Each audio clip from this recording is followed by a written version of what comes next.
right, let's get right to it. Looking at the tape pre-market, S&P futures are flat, just hovering right around 5,410. The Nasdaq 100 is drifting a bit, down maybe 0.1%. It really feels like that early year momentum has just hit a massive technical wall.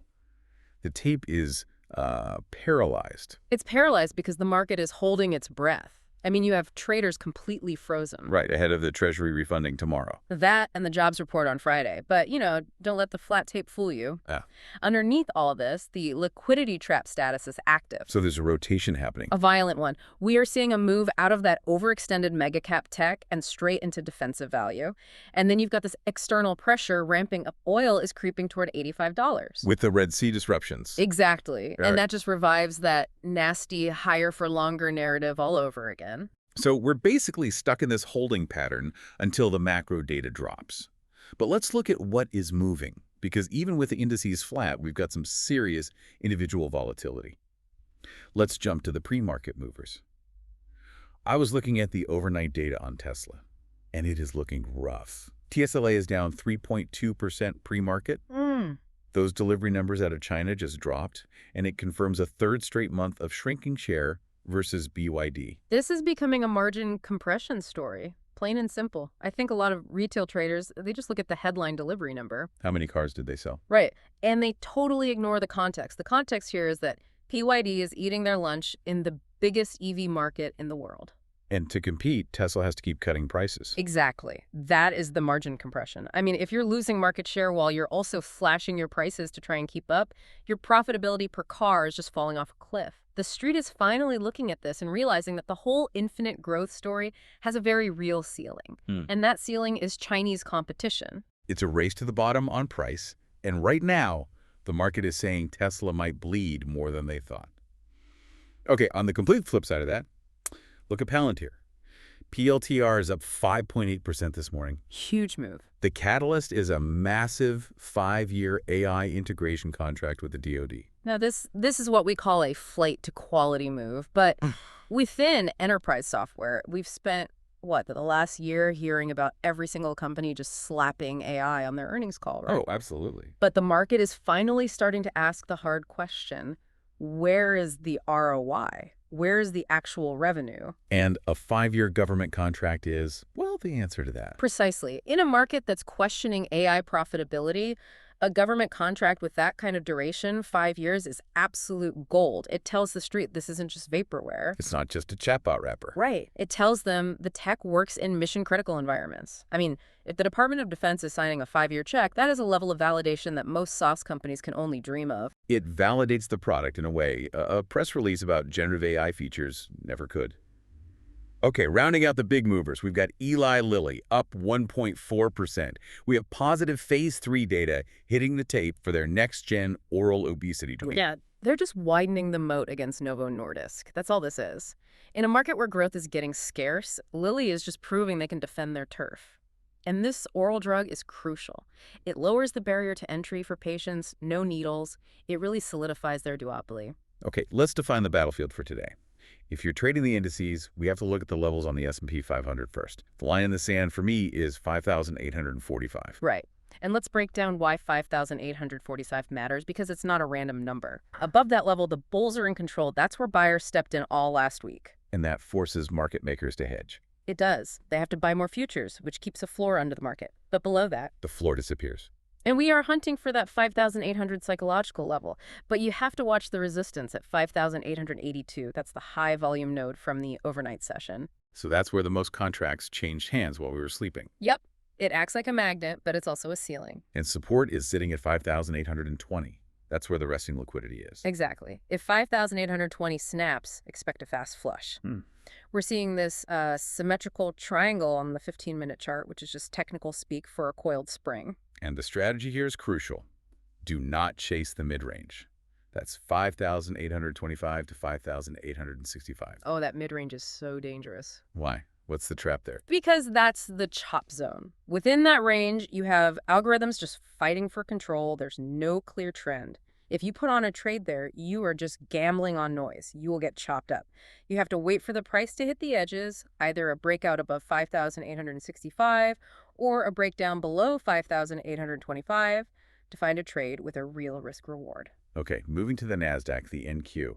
The pivot point is 20,150. That's the weekly VWAP anchor. And VWAP is basically the institutional average, right? It's the average price paid but adjusted for volume. Yeah. Big institutions use it to grade their execution. So if the price is below the weekly VWAP, Institutions are generally net sellers, or they're underwater on their positions. That's why 20,150 is the line for the trend today. resistance is up at 20,320. We've been rejected there 3 times in the last 24 hours. But the real danger zone is that support at 19,980.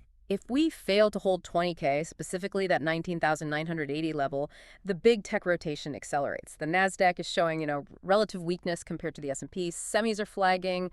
We're in a spot where dip buyers are getting front-run by algorithmic sell programs. You do not want to be the exit liquidity at 20,250. Okay, this brings us to the main event. We have to do a deep dive on this AI rotation. The divergence between Nvidia and AMD this morning is telling a massive story. It's not just about 2 stocks, it's about the entire market narrative right now. Let's start with the Nvidia shock. NVDA down 3% pre-market. This is the narrative shift we've been warning about. There are reports circulating this morning, and they're credible reports, that OpenAI is seeking alternative hardware. They're potentially delaying a $100 billion deal. Let's just pause there. A $100 billion deal, potentially on ice. It's massive, and the why is the critical part. The reports suggest there are heat dissipation issues and integration costs that are just way higher than expected with the Blackwell B200. This is the first real crack in the Nvidia moat. Okay, explain that moat concept. The whole bull case for Nvidia has always been that there is no alternative. Really. Exactly. The moat is the idea that Nvidia's CADA software and their hardware are so intertwined that you simply cannot switch. You're locked in.